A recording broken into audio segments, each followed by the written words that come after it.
So, I grew up in this massive megacity in southern Alberta, but it's weird because whenever I talk about it, nobody knows what it is. Like, come on, don't you know Three Hills? Come on now.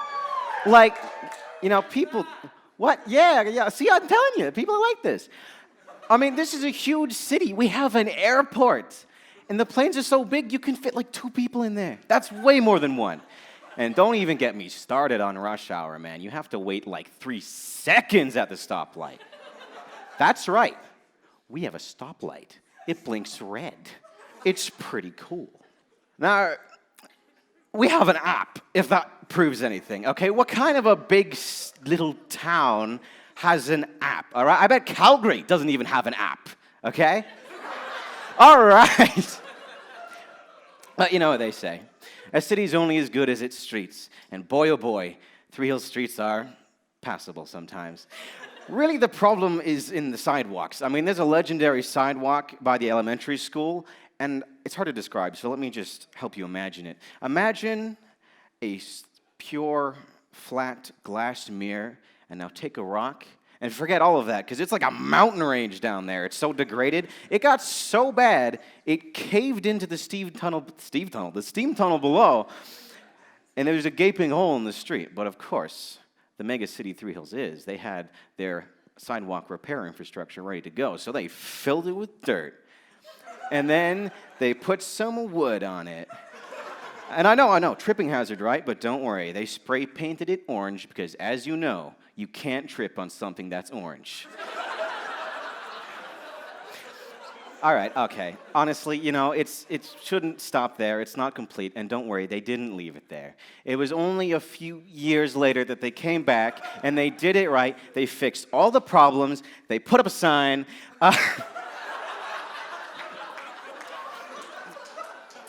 Now, of course, Three Hills being a massive city is going to have some crime. Any city that's big is going to have crime, and then Three Hills is like 3,500 people, so that's a lot. And there is a legend. I don't know where I heard this or where it came from, but there was a man, and he was drunk. I know, we have those. And he broke into somebody's garage and found a hockey bag full of probably thousands of dollars of hockey equipment. And he may have been drunk, but he can still see an opportunity. So he dumped out all the equipment and took the bag. So he went in to the neighbor's garage, all right? It doesn't even stop there. He went into the neighbor's garage and found a deep freeze full of ham. And he was thinking to himself, I got a hockey bag in this hand, and I can't carry 40 hams with this hand. What am I supposed to carry these? So this man took like 40 hams and stuffed them into probably a perfectly sanitary flower-scented hockey bag and made off with all of it. And to this day, the police are still looking for the hockey baggy ham bandit. Now, I like this stage. I don't know if you can tell, and that came from living in Three Hills and growing up doing children's plays. I was an actor for quite a while. However, as an actor, I've learned that not every single stage endeavor is successful.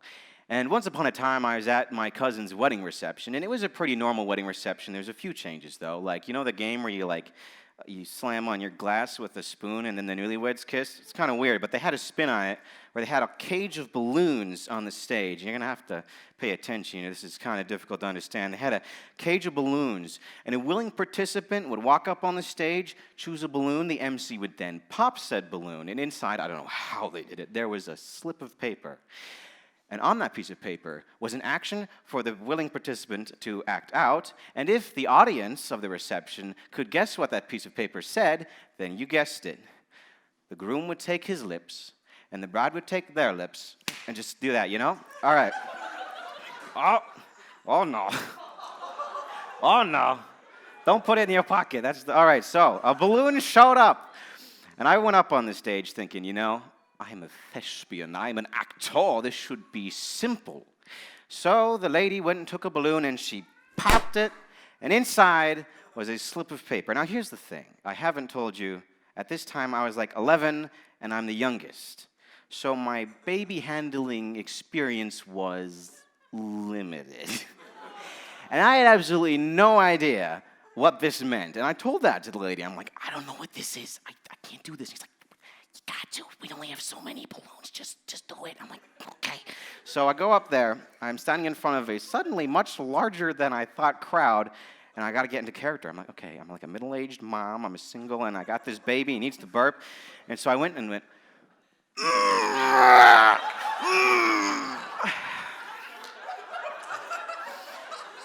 was a few guesses. None of them were right. Pooping, strangling a man. Eventually, the MC is just like, flexing. That's what it was. Good job. Okay, go now. And I'm like, nobody will ever know. However, beyond just acting, I'm also a patron of the arts. And once upon a time, I was going to patronize the arts. And, all right, here's the deal. I accidentally went to a ballet. I know what you're thinking. How? But I can explain. I knew a few things about the play I intended to go to, all right? It was The Princess and the Pea.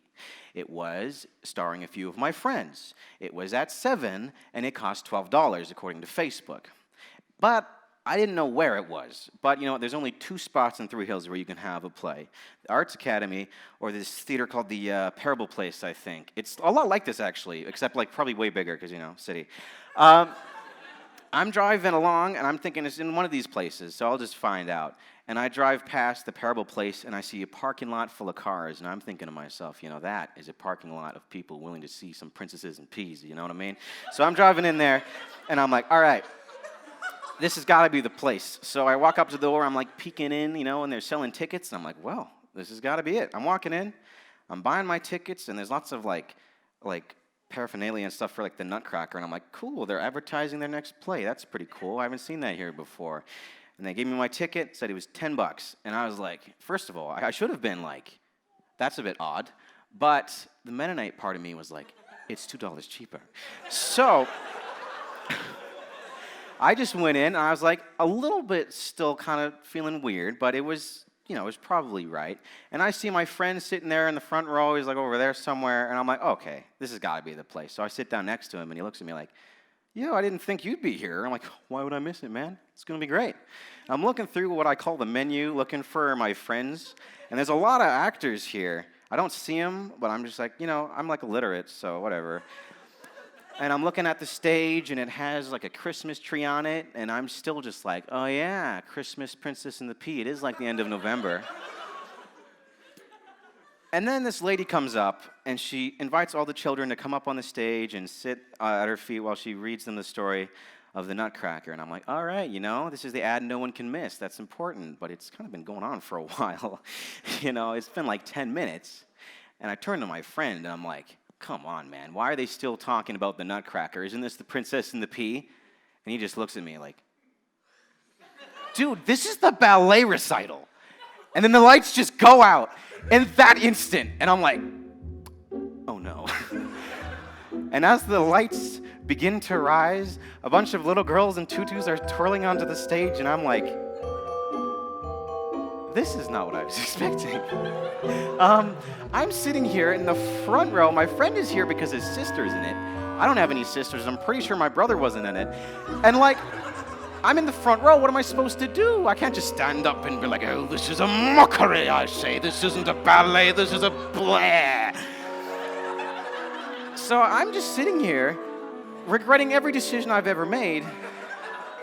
And I'm thinking to myself, I'm just going to have to sit here and accept it. So I sat there through the whole 2-hour production, and honestly, it was actually pretty good, you know?